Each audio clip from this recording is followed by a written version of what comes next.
E aí, galerinha do segundo, morrendo de saudade de vocês. Mas não tem jeito, né? Pandemia, temos que ficar em casa. Isolamento social é a regra. A partir de agora, garotada, a gente vai trabalhar por aqui. Eu vou fazer toda semana videoaulas para a gente continuar o conteúdo da melhor maneira possível. Junto com essas videoaulas, que eu vou passar o link do YouTube para vocês, vocês vão receber o PowerPoint com resumo de aula. O ideal é vocês assistirem um vídeo acompanhando a minha fala pelo resumo de aula que vai estar no PowerPoint. Feito isso, vocês transcrevam o PowerPoint para o caderno de vocês e em seguida façam os exercícios. Amanhã eu posto a resolução dos exercícios da apostila, e na tarde a gente faz uma horinha de plantão de dúvidas pelo WhatsApp. Tranquilo? Combinado? Então vamos lá. Nosso assunto agora é a independência das 13 colônias inglesas que vão dar origem aos Estados Unidos.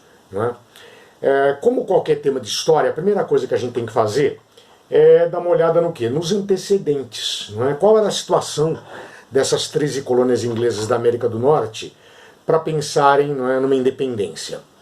Em primeiro lugar, você tem que lembrar que essas colônias, ao contrário das colônias portuguesas e espanholas aqui na América Latina, elas tinham uma grande autonomia. Cada colônia se autogovernava, existia uma assembleia de colonos, cada uma dessas colônias era independente uma das outras, como se fosse um pequeno país, e havia pouco interesse da Inglaterra por essas colônias, sobretudo em relação às do norte, que com o seu clima temperado igual ao da Europa, não produziam nada de valor para os ingleses. Somente as 5 colônias do sul que geravam algum lucro, por isso foram áreas de colonização e de exploração. Essas colônias produziam sobretudo algodão e também tabaco, fumo. Mas de um modo geral, essas colônias tinham uma grande liberdade e, um detalhe importante, não pagavam nenhum tipo de imposto para os ingleses. Aí você deve estar se perguntando, se essas colônias tinham tanta liberdade assim, por que vão fazer uma guerra de independência? Justamente porque a situação vai mudar a partir do século XVIII. Observe o mapa que você tem aí no PowerPoint da América do Norte colonial. Você observa o quê?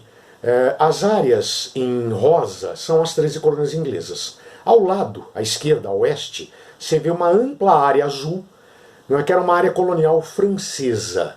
Era chamada de Louisiana, uma área enorme que ocupa grande parte do que hoje é a região central dos Estados Unidos, cortada pelo rio Mississippi. Muito bem. A Inglaterra, durante o século XVIII, vai passar por grandes mudanças econômicas. Como você já sabe, a Inglaterra vai ser a nação pioneira na Revolução Industrial. E esse processo de Revolução Industrial vai criar na Inglaterra novas necessidades. A burguesia inglesa vai começar a olhar para as colônias aqui da América com outros olhos. Eles vão pensar na possibilidade de essas colônias servirem ao mesmo tempo como fornecedoras de matérias-primas para a indústria inglesa e ao mesmo tempo mercado consumidor.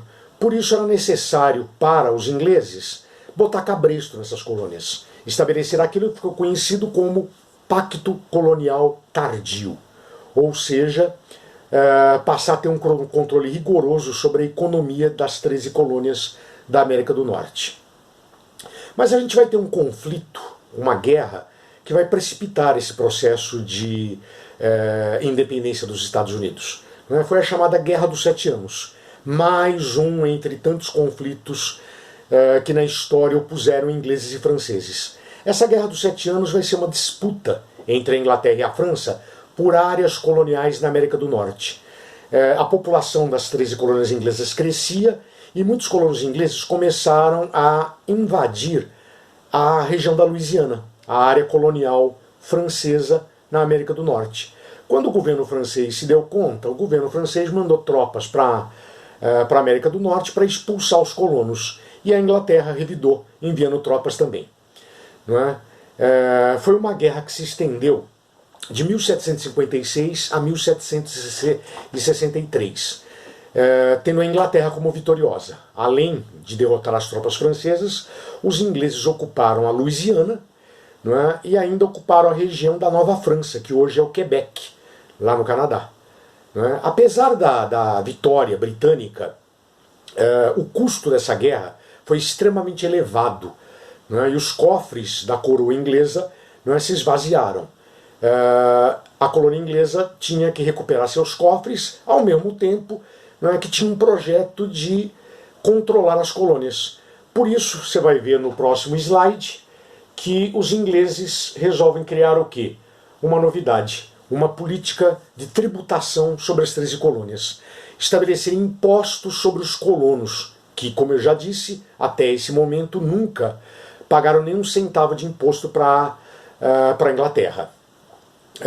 Todo o problema, né, toda a conscientização dos colonos da necessidade de uma guerra vai começar justamente aí, né, com a criação desses tributos, que era, como eu já disse, o início, né, da instalação do Pacto Colonial Tardio sobre as 13 colônias inglesas da América do Norte. A primeira lei, né, ou o primeiro tributo criado foi a Lei do Açúcar, que não teve grande repercussão.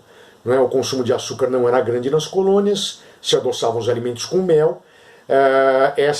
Esse imposto sobre o açúcar atingiu sobretudo, não é, comerciantes que compravam melaço nas Antilhas e transformavam em rum, não é, para depois comercializar pelo mundo afora.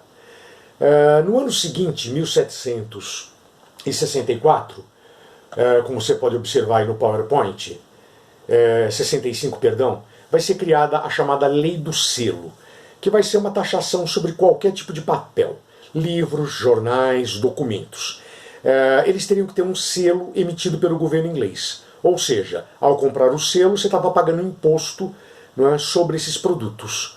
É aí que nós vamos ter a primeira reação dos colonos. Não é? Nós vamos ter os colonos exigindo da Inglaterra uma contrapartida. Não é? Eles vão dizer, se a gente vai ter que pagar imposto, não é, a gente quer ter direitos. Não é? E nós exigimos representação no parlamento inglês para discutir esses impostos. Não é? Criaram até um slogan, nenhuma taxação sem representação. O governo inglês, não é, ainda vai sofrer um boicote por parte dos colônios. Não é? Produtos ingleses por alguns meses, não é, deixaram de ser comprados nas 13 colônias inglesas, gerando prejuízo imediato, não é, para esses comerciantes britânicos. Por isso, esses comerciantes vão pressionar o governo inglês, que volta atrás na Lei do Selo. Foi a primeira vitória dos colonos. Alguns anos se passaram até nós termos as leis Townshend. Townshend era o novo primeiro-ministro inglês, e entre 1767 e 1770 ele criou uma série de taxas sobre metais, sobre corantes de tecido, não é, sobre papel, que era importado, não é, pelos colonos. Isso vai gerar um protesto, não é, numa grande cidade colonial, a cidade de Boston. Não é?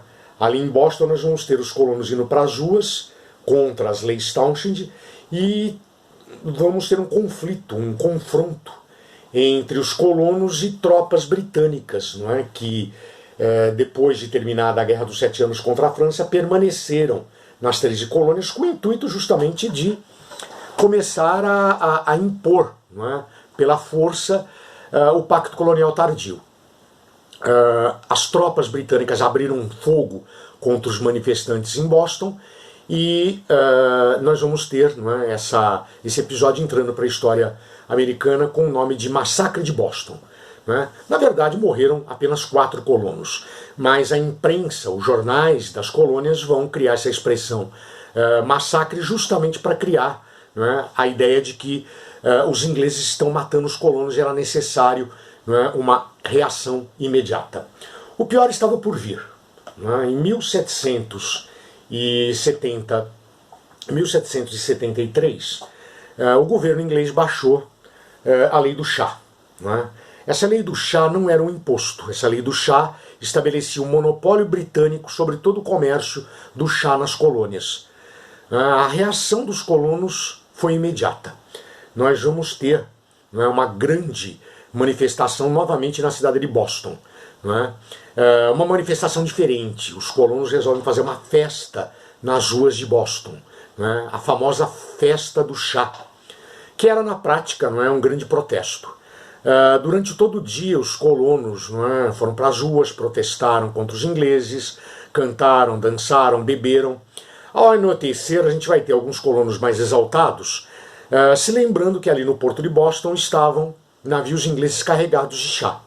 Esses colonos invadiram os navios, jogaram todo o carregamento de chá ao mar, não é, o que vai gerar uma reação imediata e extremamente dura do governo inglês. Isso vocês vão ver, não é, na segunda parte desse vídeo, que vocês encontram o link aí no Classroom. Falou, galera, até já.